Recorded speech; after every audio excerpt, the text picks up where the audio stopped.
یا مثلا ہاتھ باندھ کے نماز پڑھنے کی جو حکم ہے. امام جعفر یہ اصول فروع کافی جلد نمبر 3 یہاں پہ ملاحظہ کریں. ولا تکفر فانما ذلك انما يفعل ذلك المجوس. یہ حضرت امام محمد باقر علیہ السلام کی حدیث ہے. جی ہاں، صفحہ نمبر کون سا ہے؟ صفحہ نمبر 299. ولا تکفر، تکفیر بولتے ہیں اسی کو بولتے ہیں ہاتھ باندھ کے تکفیر. تکفیر نہ کرو نماز میں، تکفیر ہاتھ باندھنے کو بولتے ہیں، یہ مجوس کا فعل ہے. اچھا. ولا تلثم، یہ جو پگڑی لگا کے چہرے پہ اس کا پگڑی کا ایک حصہ جو چہرے پہ لگا دینا نا نقاب کی طرح، اس سے بھی منع. اچھا. پھر حضرت امام محمد باقر علیہ السلام کی حدیث یہ ہے تکفیر کے متعلق.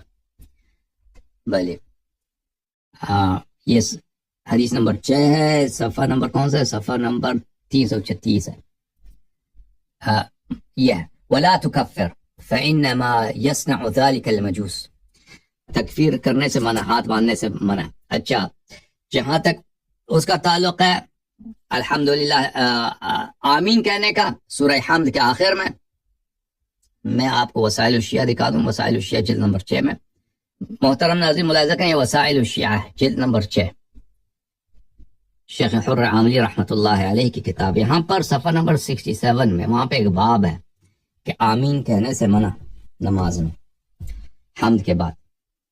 یہ ہے عدم جواز التأمین فی آخر الحمد. یہ جائز نہیں ہے، حرام ہے، کیونکہ اسے منع کیا گیا. نبی عبداللہ علیہ الصلاۃ والسلام انہوں نے فرمایا اذا كنت خلف امام فقرأ الحمد وفرغ من قراءتها فقل انت الحمد للہ رب العالمین.